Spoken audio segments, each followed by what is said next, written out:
बिस्मिल्लाहिर्रहमानिर्रहीम। अस्सलाम वालेकुम। आज मैं लाई हूँ आपके लिए बहुत ही मज़ेदार किस्म के अचार की रेसिपी, गाजर और शलजम वाला पानी का अचार, जो बहुत ही मज़े का बनता है और ये अक्सर सर्दियों में ही बनाया जाता है, गर्मियों में नहीं बनता है ये। और इसको बनाना बहुत ही आसान है, जितना आसानी से ये बन जाता है और कुछ चीज़ों में ही ये बन जाता है और उतना ही मज़ेदार ये बनता है।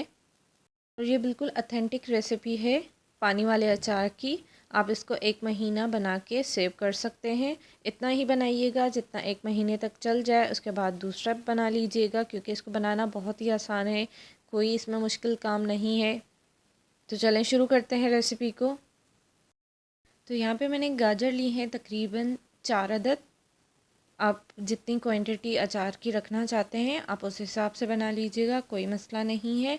यहाँ पे मैंने शलजम लिए हैं 4 अदद, तो उनको मैंने पील ऑफ करके कोई भी शेप में आप कट कर सकते हैं। शलजम को स्क्वायर हो, ट्रायंगल हो, जिस तरीके से चाहें, लेकिन आपने उसकी थिकनेस थोड़ी इतनी ही रखनी है जितनी मैंने रखी है, क्योंकि अगर ज़्यादा मोटा होगा तो वो थोड़ा टाइम लेता है सॉफ्ट होने में।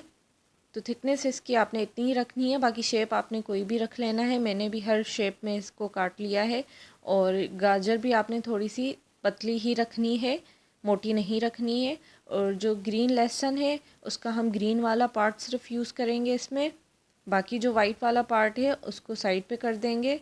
सिर्फ इसमें ग्रीन वाला पार्ट ही यूज़ होगा। मैं यहाँ पे यूज़ कर रही हूँ प्लास्टिक वाला जार। आप कोई भी जार यूज़ कर सकते हैं, आपके पास शीशे का जार हो आप वो यूज़ कर लें, लेकिन अच्छे से वॉश करके आपने फिर ही उसको यूज़ करना है। और प्लास्टिक के जार में भी ये अच्छे से बन जाती है, कोई मसला नहीं होता है।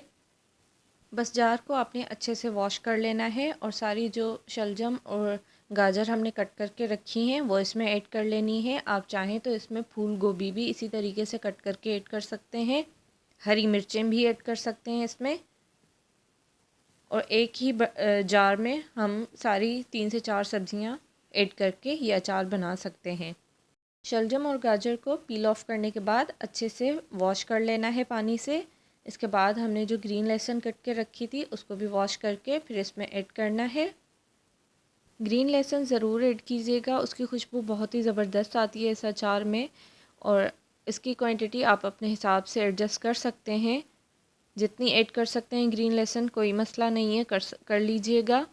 और यहाँ पे 2 टेबल स्पून मस्टर्ड सीड्स जो होते हैं उनको मैंने मोटा मोटा इस तरीके से कूट लिया है और वो इसमें भर के ऐड करूँगी, तकरीबन 2 टेबल स्पून जितने। इसके बाद 1 teaspoon red chilli powder, 1 teaspoon नमक का ऐड करेंगे। 1 टीस्पून से थोड़ी सी कम हम लोग हल्दी इसमें ऐड करेंगे। सबसे पहले ये चीज़ें ही ऐड करनी है, क्योंकि अगर आप पहले पानी ऐड कर लेंगे तो फिर ये वेजिटेबल्स इसमें एडजस्ट नहीं होंगी जार में, आधी आएंगी आधी नहीं आएंगी।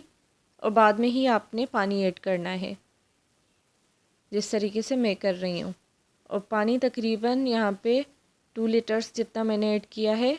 आप उतना पानी ऐड कीजिएगा कि सारी वेजिटेबल्स इस पानी में डिप हो जाएं अच्छे से,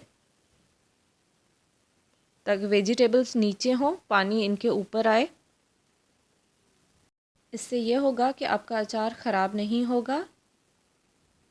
अभी इसमें और भी थोड़ी सी जगह है पानी ऐड करने के लिए, तो पूरा पानी इसमें ऐड कर लेंगे। और इसके बाद इसका कवर करके अच्छे से ढक्कन लगा के थोड़ा सा शेक करके और फिर 3 दिन के लिए इसको धूप में रख देंगे। और धूप में रखने के बाद भी आपने इसको हल्का हल्का सा इस तरीके से शेक करते रहना है।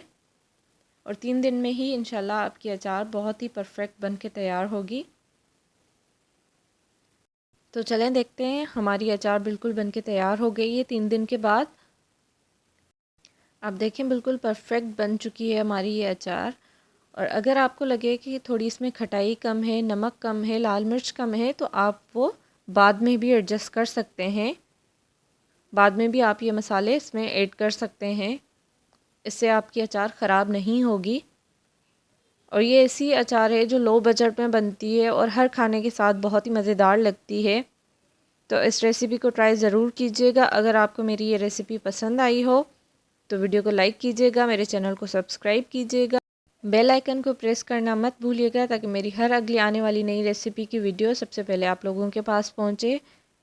तो मुझे अपनी दुआओं में याद रखिएगा, इस रेसिपी को ट्राई ज़रूर कीजिएगा। फिर मिलते हैं अगली किसी और रेसिपी के साथ, तब तक के लिए अल्लाह हाफ़िज़।